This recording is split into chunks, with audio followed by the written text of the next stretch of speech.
Start with the physician and patient segment today, and I want to start by introducing Dr. Ali Nairizi, who joins us today. He is, in fact, I had to get a little bit of the detail on his bio, and when you've got to read something, it's because they're so credentialed that you can't remember it all, in the course of one sentence. But he's board certified in interventional pain management and anesthesiology, originally from Iran, and did his med school training in Iran and came over here and has accumulated other degrees since. He's got a master's in molecular biology and physiology as well, and also completed his fellowship at Drexel University in Penn also, and now resides in Reno, Nevada, where he had the opportunity and the pleasure to treat Mr. David Fatino, who's sitting to his left here today. So I'm not going to spend a lot of time introducing David. He's the kind of guy that doesn't really need an introduction. I'm going to let Dr. Nairizi do a little bit of that as well. But I wanted to invite Dr. Nairizi on stage to talk a little bit about his perspective as a clinician and a practitioner of intrathecal drug delivery, the perspectives on the therapy, his experience, and how he sees it evolving in his use in practice. So on that note, please join me in welcoming Dr. Ali Nairizi.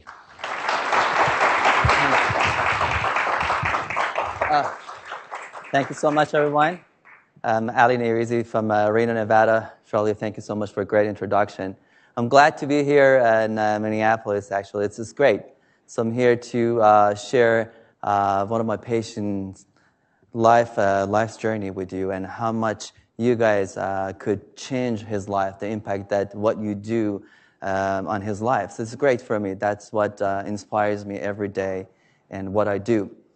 When I started my training in pain management for the fellowship, my mentor told me a day that after that I accepted the job and they offered me the position was, beside the qualification, if you do pain management, you have to have that kind of personality to be a happy person to begin with. Because you are, every one of us involved in the patient work. We have encounter with patients when it comes to chronic pain patients or patients who suffer from chronic illness. It's very hard sometimes for them because they can be very frustrated. They come to you, they are in pain, they're frustrated, and you are the person who inspires them. You are the one that encourages them to do the treatment. So you have to be happy to begin with. You have to have that energy, love just to give that to patient, to inspire your patient, to make sure that the patient can get the treatment that you believe in. So he told me that, I think one of the reasons that we do, because we don't want to get you in a, fellowship or training program that you may lose the passion for it. So that's a part. So every one of us, we should have that kind of passion if we are involved in doing chronic pain management. We have to have that joy and happiness in what we do. One of the things that always interests me is, I don't know if you guys know motivational speaker Simon Sinek. So he's one of his talks. He talked about the golden circle. I don't know if you have heard about the golden circle or not. It's about the circle of what, how, and why. So that's basically, it's about how to inspire, how the leaders inspire, how we inspire our colleagues, and when it comes into having a product, for example, or when it comes to my practice to offer treatment to patient. It starts from what? We know that every organization and people, 100%, they know what they do. If it comes to targeted deliveries, you know what you do. You have pump that then deliver the medication intrathecally. Then some people, some organizations, they know how they do it. Said, we have the chip inside, the pump is internal tubing, it sends rolls the medication into intrathecal space, and that's the way we basically make the pump, and we educate the physicians to implant the pump, and that's the way it goes. But only few people, they know why they do what they do. That makes it different. That's what it just inspires people. So why is about a cause? Why is about the inspiration? Why is about the motivation that you do have? So it's not about the profit. It's not about the money. Money and profit is always as a result. That's always the result that comes. So what inspires you and what just makes you motivated to do the job, why you wake up every day to go to work, that means a lot. So best example for you guys, Earl Bakken. So he had the belief in helping patients, improving the life. That's the reason, the purpose of foundation, existence of Medtronic, to contribute to human welfare. That's why today Medtronic exists to transform the lives of 1 million people in the world each year. So if you believe in what the founders believed in, the founders of Medtronic, then you will succeed. In my job, the same thing. I believe in what I do. I believe in that I can change someone's life, someone like David. That motivates me every day. So every time I do see him, I say that I can do it. I may not be successful every time, but I do work very hard to get to that point that I can just deliver that. The day that I can see that I could just improve someone's life, that's the best thing that can happen to me. The part that talks about the parts of the reputation, everything is just a result. So you have to have that belief in order to get to that point. So you should just enjoy and inspire yourself, your colleagues, for what you do. So that's when it comes into the intro, thing called targeted delivery. That's something that I could see with patients who do have spasticity, like David, how much I could improve. It was even more joy because it's very objective. For example, you give the medication to the patient, all of a sudden that spasticity is just not there much. They can do the things that they cannot do. Or when you have the cancer patients, they get targeted delivery. It's a tough moment for them. They want to spend the best time of their life, the last few months or maybe years of their life with their best ones. So something that can prevent them from going to emergency rooms, spending that time for pain with the pain pump. I've seen that, I've dealt with that, and it's a great joy. Something that cannot replace it with anything else. So here, I'm here to tell you the story of what we do and how much you basically impacted people's life. It's sometimes hard for you to see back there. You designed the therapy, but you are the reason that we're out there able to offer some of those treatments, the innovation. What comes to my patients is, if I don't have a treatment today, I do have a hope. I make my patient also hopeful that there's something coming out. I'm very positive because people are working so hard, because they have the belief that they can change the people's life. They come in with new innovations. That's what just motivates me, motivates the patient. And I said, as long as you have hope, I am here to help you. May not be able to do it today, but also may take a few years. But I'm very positive there's something, hopefully we can help you to have the answer. And most of the story is all about David today. So this is for you, for just to see what you do. And I should thank every one of you for letting me help these patients, for what you do, work hard every day, and to change people's life. So it just gives me enough tools and innovation to offer to these patients. And here we go over the treatments that we have done in terms of the targeted delivery in my practice, that we've seen a great results with it, with the patient, cancer patients, with the spasticity patients, with the patients who have been on those high doses of oral opioids, and how we could just sometimes help them with even the opioid crisis, the diversion, things that we can do with the safe treatments. And it's interesting. I think we have a couple of questions that are coming up. I'll be happy just to answer those questions, to go over them. Right now, I guess it's your story, David. It's not about me. It's about you, and let people know and how much impact they can have in every one's life. Not the one, the patient, the family as well, because you can see that it just are affected, the family. If the one's sick, every part of family is affected because they're all concerned. So bring that joy to a person, you basically bring the joy to the family. Thank you so much.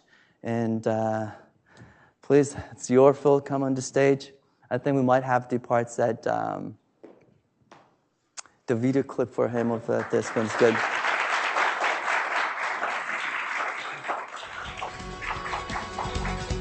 A man born with cerebral palsy had a tough go for many years. He was in constant pain up until fairly recently. What changed and why his world is now more colorful than ever in tonight's Health Watch. There's nothing David Fatino enjoys more than painting. It gets messy. He calls his style Abstract, like Jackson Pollock. And spends most days mixing his medium of choice. Layer it in and layer it in. The acrylic painter adds a splash of color to everything around him. Like I just made it. It's pretty cool. And he's created quite a collection. This was fun. This was actually a lot of fun to make. It's his lifeline actually, after years of hurting. I've been in pain my whole life. I've been in constant, excruciating pain. I was born with cerebral palsy and narcolepsy and a bunch of other neurological conditions. Which triggered debilitating spasms all day, every day. It's like a bolt of electricity that hits your nerves and it hurts. And it causes all your muscles to lock up. Living with constant pain led to anger, depression. He couldn't move freely, much less paint. Did you feel trapped in your own body? Yeah. I felt like I couldn't escape. That is, until he found Nevada Advanced Pain Specialists. Forearms up, push up. Okay, don't let me pull them down. Beautiful, arms are there. Great, I like that. Dr. Ali Narizi recommended David try the Medtronic's pain pump. It's implanted in the abdomen, linked to the spinal canal, and slowly releases medicine at the source of the problem. We were able to give little dose of baclofen where it needs to go. So it's right into the spinal canal, right over the spinal cord where those receptors are. Dr. Narizi says along with calming spasms, it means fewer side effects too, because oral medication requires much more of it to travel through the body before it gets to the spinal canal. The pump is monitored and refilled when needed. I know at this point 15 cc's left in the pump. David is now nearly pain-free, from 300 spasms a day to just a couple dozen. And there it is. So while he shows off his finished product, life for David is just getting started. I felt like I was born again. Now, if you are living with chronic pain, Dr. Narizi will be my guest on Monday's Ask the Doctor segment, so you can call in at 5 o'clock. And by the way, David... Thanks.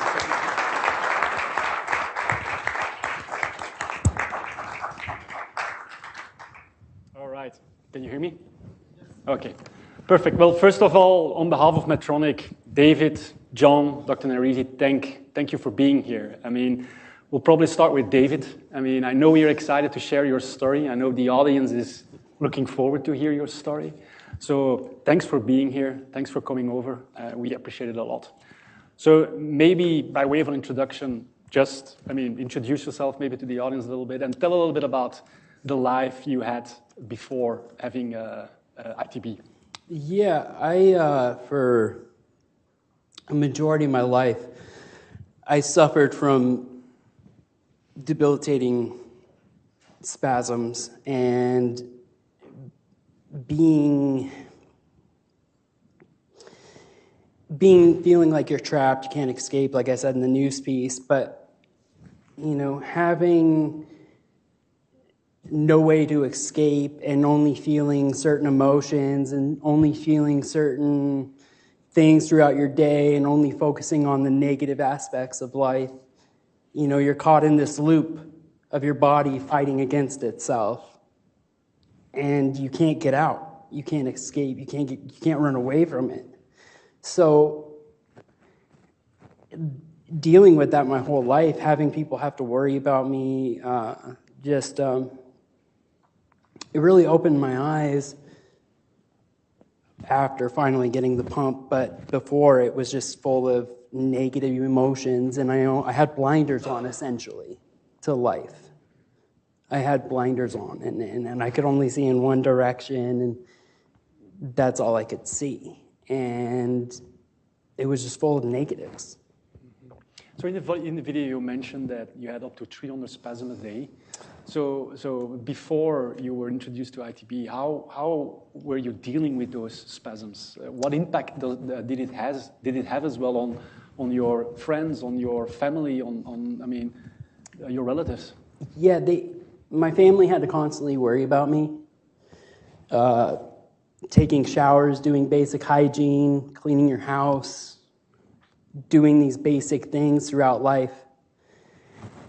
Having them to constantly worry about you as a person already dealing with like that pain, and you don't want to put that on your family. You don't want to put that on anybody else. It put a damper on our relationship. And it was a major factor in affecting both my mental and physical part of my life. So I was in a dark, grim place. And my friends they didn't want to be around. Like, nobody wanted to be around me.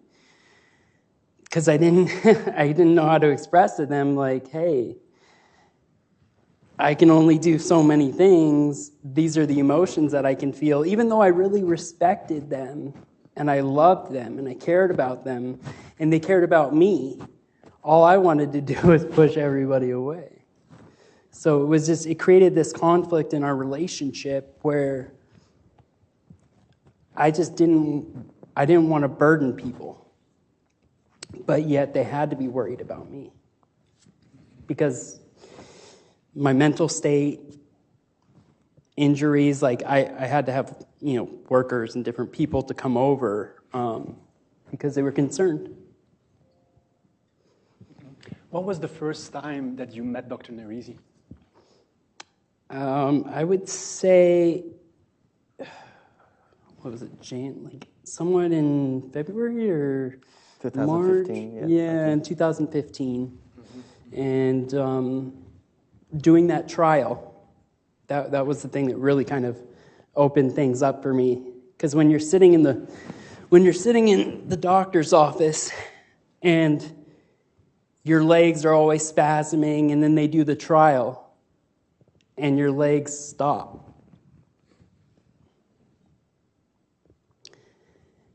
And you're like, this is what a human body is supposed to be like without struggling against itself. Sitting in that office and then having him go, the trial went good for you. I think it would be a good option. Really started the journey in my life. And I won't ever forget the date, October 2015, because that was like the first day of the rest of my life.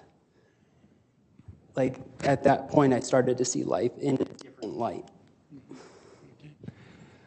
Dr. Nerisi, thanks for being with us as well. Thanks for having me. Especially, the audience probably doesn't know, but you just had your first daughter 4 weeks ago. Yes. So congratulations. Thank you so much. Yeah. Thank you for taking some time and spend it with us. Tell us a little bit more, the first time that you met David. What was that relationship? What was your role there? How did that relationship look like at that time? So when David came to me, and parts that would despasm, cerebral palsy, story of his life, and had done multiple conservative treatments before. It's interestingly, he had tried baclofen orally, and he could not tolerate sedation. The side effect, the things that we do see in patients that they come, they try to benefit from the therapy, but because it's so systemic, it's orally, the side effect they do get. And told him that, what I can do? I think there's a good chance for you to help you because you still benefit from it, but the side effect prevents you from having the great results that you're looking for. And let's target. It's all about just giving so much to get everywhere. Let's focus the area that we know where the problem is and try to target that. And it started from doing the trial. And I said it's just impressive to see when the patient responds, because sometimes with pain patients, it's all about their response. But parts with the spasticity, it's also very objective. You can see it yourself. You can feel that. I can just feel that the tone of the muscle, how fast it can change. So we talked. We had a great conversation with him, and he went ahead. It was an amazing trial, and he was ready. So with the help of everyone, John Powers helped me a lot with with his situation, to sort it out with his insurance, everything that we can have to get them the right therapy. When we're talking about, it's about the right patient, the right time, the right therapy. Those are the elements that we always look in order to provide the best help to patients. John, thanks for being here. I mean, I'll let you introduce yourself as well. And I mean, after you introduce yourself to the audience, I mean, same question to you. When did you meet David for the first time? And can you describe your role as a Medtronic representative a little bit? I mean, the first time that you met David. Thank you, Dieter. It's nice to be here. Can you hear me all? My name is John Powers. We all live in northern Nevada, Reno, Nevada, Carson City, Nevada. And I'm a representative with Medtronic. And my first time meeting David was the day of the implant. And as like most patients, they're very a bit nervous before the procedure. And, you know, we do the pre-op teaching on what to expect. And we went forward, and I'm just sitting here, and it brings it full circle for me as a representative. The start, the right referral to the right physician, as Dr. Narizi had just expressed, the right the diagnosis, and then the right therapy that all come together, and to be sitting here with you all to discuss this great outcome, I'm just humbled. And that was the first time I met David, and I've gotten to know him very well since. Okay, David, we referred to the trial and the impact that it had on your spasticity. How long were you living with that condition at that time? Probably, I would say, almost since the day I was born. So for approximately almost 30 years of dealing with knowing nothing but that. So 30 years, Dr. Narizi, can you give us your perspective a little bit? I think, as Charlie said in the beginning, one of the challenges that we see with ITB is that patients, they probably don't get access quick enough to ITB. So can you share your perspective a little bit on that and what we as a company can do on it? That's true. With what we experienced, that there are not many physicians or providers are familiar with the targeted delivery, pain pump, or say baclofen pump. They don't know exactly what the treatment options are to help these patients. It comes in as cerebral palsies. Just to they said, okay, to become part of your life, maybe you need to accept that. But we're not talking about the acceptance. We're talking about the technology that can help. We should pass these barriers that said, no, let's just accept it. That's my part. If we, like 1,000 years ago, it was all about acceptance. We never had innovations because we accepted the life that's a life. No, we want just to improve. We want to make it better. So I think the lack of education is just understanding what the treatment is and how it can help. So the company itself needs to also, I think, get out the message out there to many people, providers, not in the field of, say, neurology, everyone, to educate them about the options that they have. It's all about knowing the options, knowing the safety. So every one of you, I think, can become an ambassador. Yeah, that's what it said. It's all about the belief that you have in terms of what you do. You see, the family is just, it can start from you going out, talk about what you do, be proud of what you do. Just speak out and say the results that you do see, you deal with. That's the way it starts. It's just educating, getting people out there and to know about it. How we did it for example, breast cancer is it started screening. Everyone talks about it. It's just coming from running on the streets, different charity events. So get the screening because we know that we can prevent someone from having the cancer by educating, just pre-screening. So let's do the same thing. Don't forget about the acceptance. Okay, if you get the stroke, you have a spasticity. Well, let's accept it. That's the part. I'm sorry. No, we should not. We should move on with get them the right treatment because they deserve to have a better life. So it's all about awareness and education, not so much on the technology itself, but also around the medical need to treat a condition like spasticity. Because it starts from, that's true. We know that the technology is there to help. Technology can innovate that. What's the point that you have a best car, say you have you have like a Mercedes-Benz, but someone does not know how to drive. What's the point of having that car if you don't know how to drive it? So if you don't have the knowledge how to use it, innovation becomes useless. It comes from first education to get people to know. And then when they know more, and interestingly, they come up with more questions. You know what? I felt this one needs a little bit of this treatment. That's bring innovation, because then you come across the difficulties that you never felt before. Now more people are using it. You said, you know what? I think we can tweak this part. We can change that part. Mm-hmm. That's the way we have better innovations. Okay. David, when were you convinced to move forward with ITB? I to get the pump implanted? I would say that after that trial, after I felt the way I felt in the office, I had a little bit of, I don't know if I should, so I called a family member that actually had a pump that delivers pain medication. And he was on a really, really high dose of oral morphine. And when he told me about the pump, I said, you have what I'm about to get? He's like, yeah, it's changed my life. And I went, different medication, same kind of delivery, maybe it might help. I mean, the trial worked, and it worked great. So that was probably the point where I knew, like, I want to do that. I want to feel a lot like I'm in a lot more control over my body. Mm-hmm. So can you tell us a little bit more then on in what aspect the pump and the therapy changed your life? Well,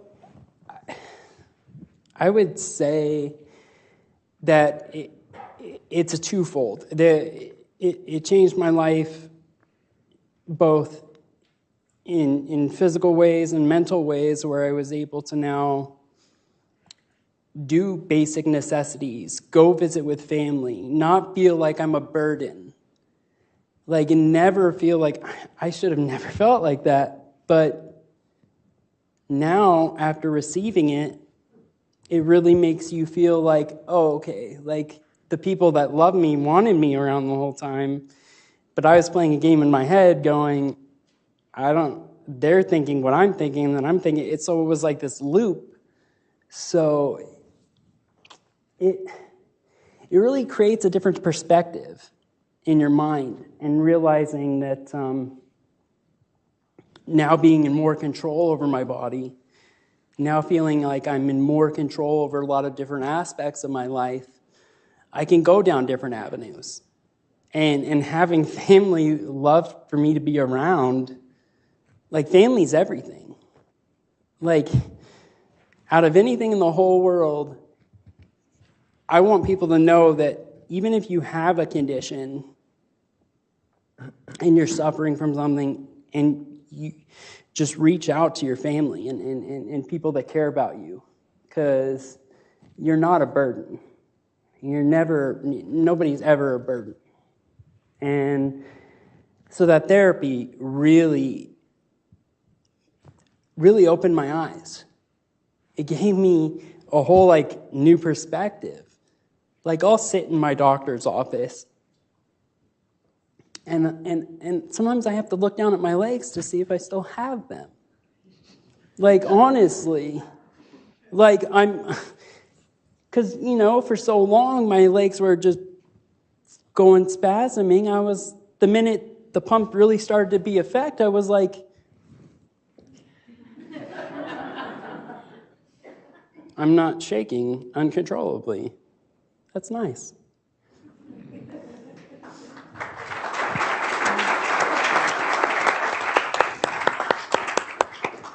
So you spoke about the importance of family and friends. What impact did the therapy have on those that were close to you? They, after recovering from the surgery, it really started to take full effect. And as I was recovering, I'm around family and I'm around friends, and having them not have to come to my house to worry if I fell in the shower or me being like, hey guys, can I come out to the house and hang out with all of you and just be around? Like, they see a change in me where they don't have to constantly worry about things. I took a burden off of them where they're not having to worry about me all the time. Like, the relationships I've now enhanced and gotten closer with, like,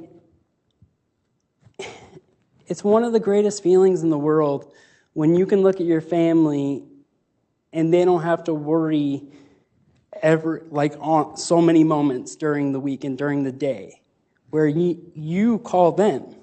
They don't have to constantly call you and check on you if you're okay.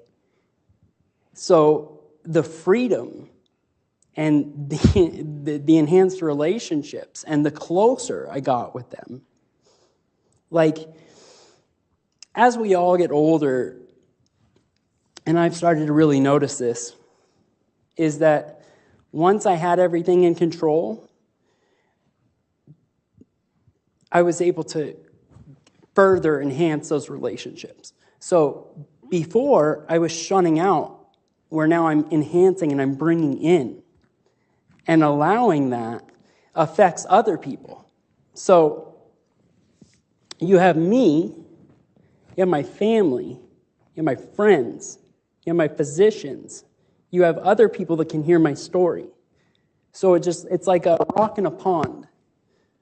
There's ripples that ricochet throughout the world. And I think those little things create sparks and create things where it makes them feel like they're, the love, like the true, like, love. I can actually feel love for my family. And it's one of the greatest things I could ever ask for. Thank you. Dr. Narisi, we hear from many of our physicians that managing a pump, is it now for spasticity, chronic pain, or cancer pain, is often complex and time-consuming. Can you share a little bit in your practice how you organize your pump management? And that's partially true because it depends how you manage the pumps. With the pain pump patient, as I said, it's always about the right patient, the right therapy. Maybe some of them, they were not the right patients. Maybe it was not the right therapy to begin with. The idea of in the past that actually we do see less and less. So initially, I remember that during my fellowship training, so I had a great experience of implanting good number of pumps because my mentors were very much had the belief in intrathecal therapy as an alternative treatment for the patients. So we learned that those patients that are basically on high dose of oral opioids may not be a great candidate to put the pump right away, transition them. And all of a sudden, we have like a 400, for example, milligram of equivalent of morphine a day. And so, okay, you know what? Stop it today. I'm going to put the pump. I'm going to convert that. No, it's very hard, difficult to have that patient. So some of the people who have graduated in the past from the programs, they dealt with it, they saw it, results not great. So they opted not to continue the targeted delivery because of the fear that they had. But now we know that the treatment, the management of intrathecal treatment has changed.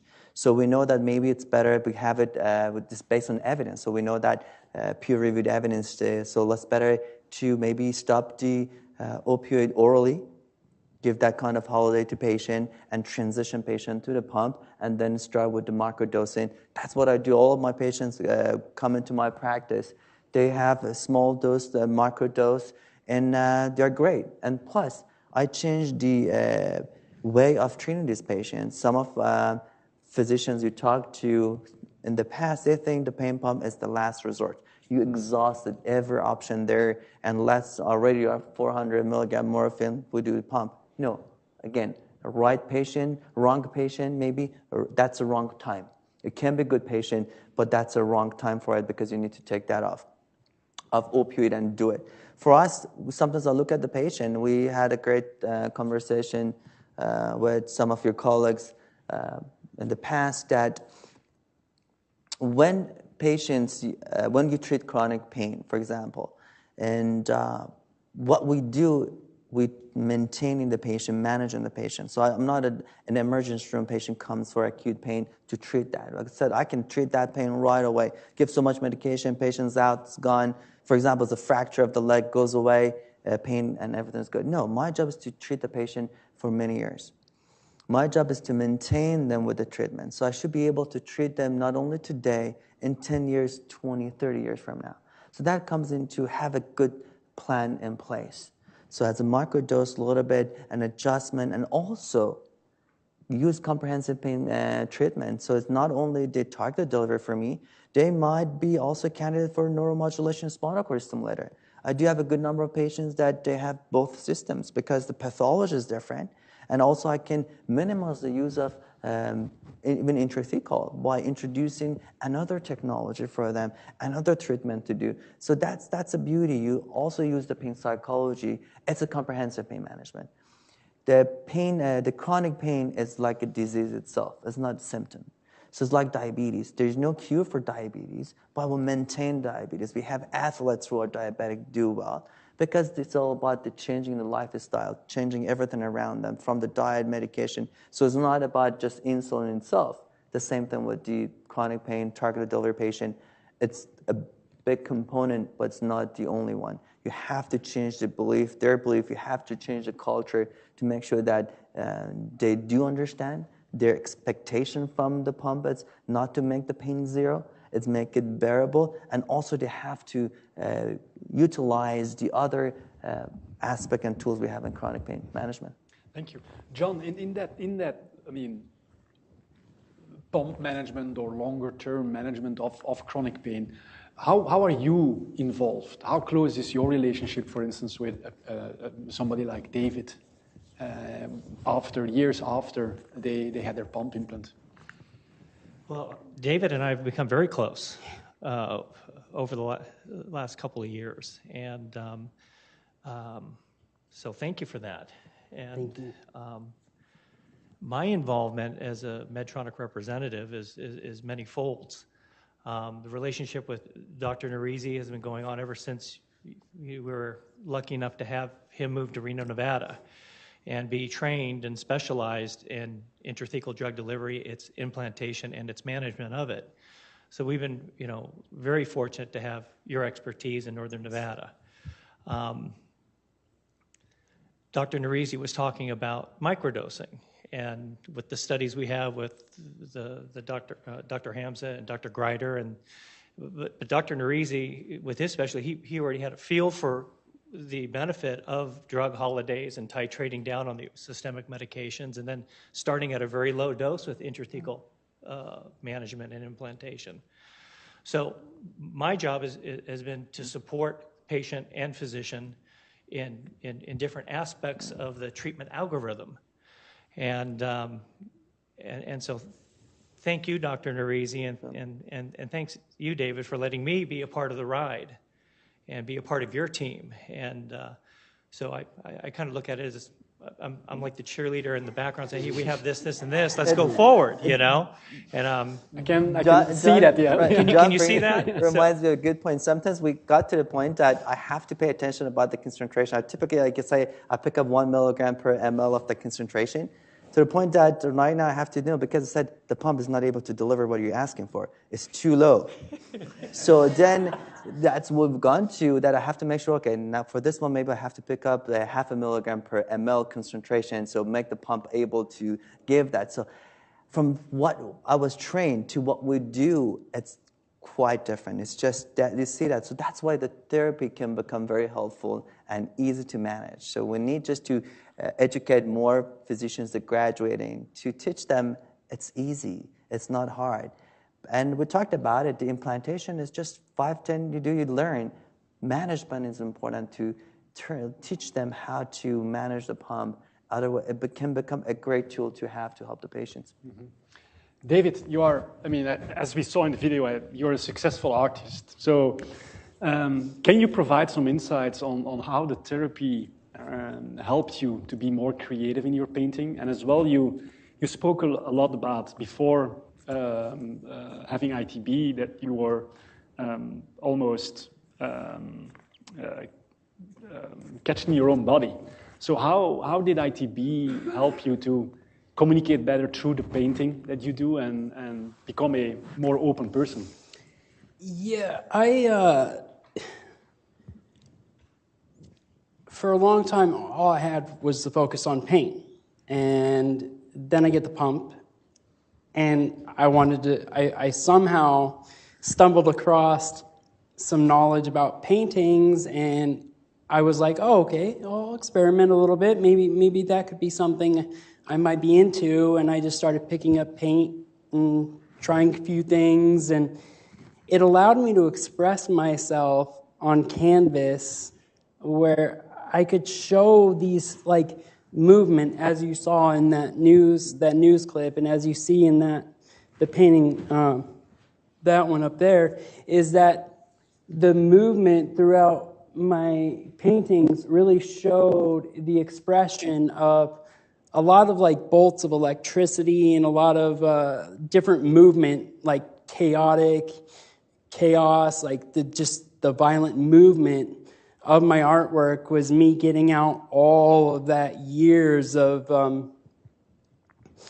pain that I had, and I just started painting out all my demons and all the stuff that I dealt with. And once I started painting and I started getting stacks and stacks and stacks, I was like, okay, this is a good outlet to have. This is something that I'm passionate about. And being able to express yourself in that kind of creative way when you never got to express yourself in any kind of way, that was the way I wanted to express myself, was through painting and the movement and stuff like that. I think the easy way, he added the letter T to the paint, so it becomes paint. Yeah. That's easy. So it's paint, added the letter T, it became paint. That's good. How many paintings did you make? I have painted over 400 in 2 years, in 2.5 years. Okay. All right. Before we turn into the audience for some questions, I mean, obviously, when you all came in, we have a couple of original reprints of David. So if you didn't choose one, I mean, please go ahead. We still have a couple of left that you can take home or put on your desk as a. Or you can come to our practice to see some of his arts right there. We hung up there on the wall. Yeah. There you go. We have his arts. Yeah. Any questions from the audience for David, Dr. Narizi, or John? We have a couple there. So David, thank you first for sharing your artwork with us and allowing us to take it back with us. As you can imagine, sometimes, developing work or the things that we do is challenging. It'll allow me to look at this and remind me of you and why we do what we do. So thank you very much for that. You mentioned there was a time right after you got the pump, before you got the pump, that you wondered, is this the right therapy for me? How about after you got the pump? Was there anything that occurred, any time that you said, boy, I don't really like this, and maybe even I could focus you on when you have to refill the pump? Is there any time when you say, boy, I really don't like this part of the therapy? Well, there really hasn't been a moment where, the refill process isn't the most comfortable thing to do in the world, but it's a lot better than hundreds of spasms a day. But really, though, there wasn't really much negative aspects. All I really saw were positive outcomes for me. And I want to say, you want to say thank you to me, I want to say thank you to you and all of you, everyone. Everyone that comes to work at Medtronic, you're the ones that are changing and innovating the future of other people's lives. You are really making such a huge impact. So I want you to know, thank you.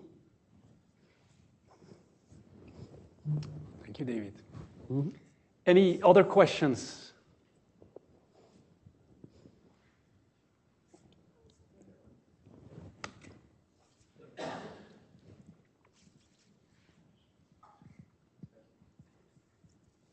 Thanks, David, for sharing your story. Your artwork is so personal and passionate. It comes across, and it's fantastic. Has it changed as your spasticity got more in control? Have you seen it evolve as well, along with your therapy? Yeah, it definitely has. Looking back at some of my earlier pieces,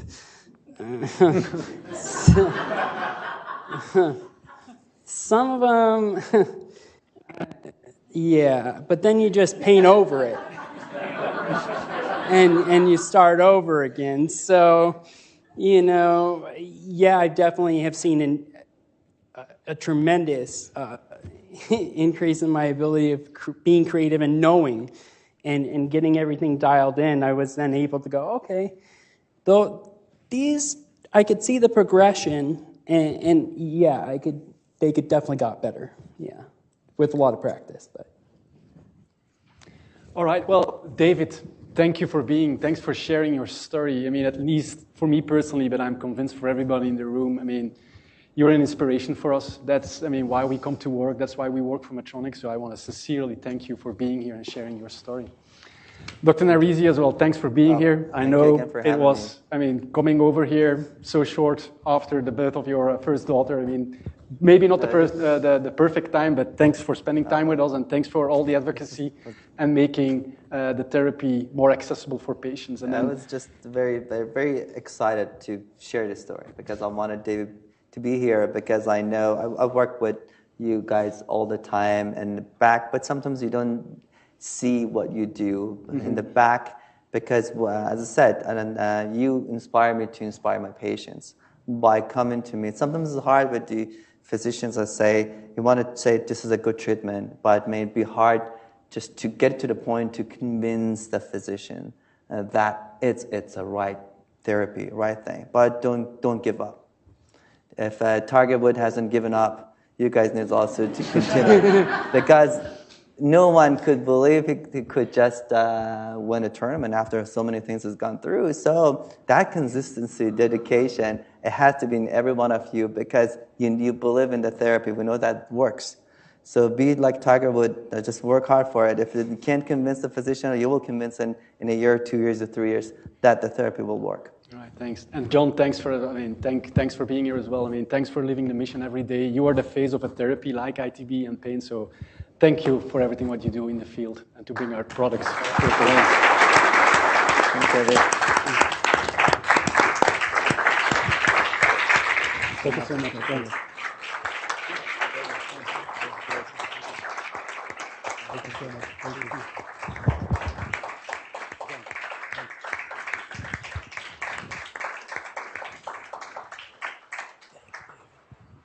Great job, buddy. Thanks, Holly. Thank you, sir.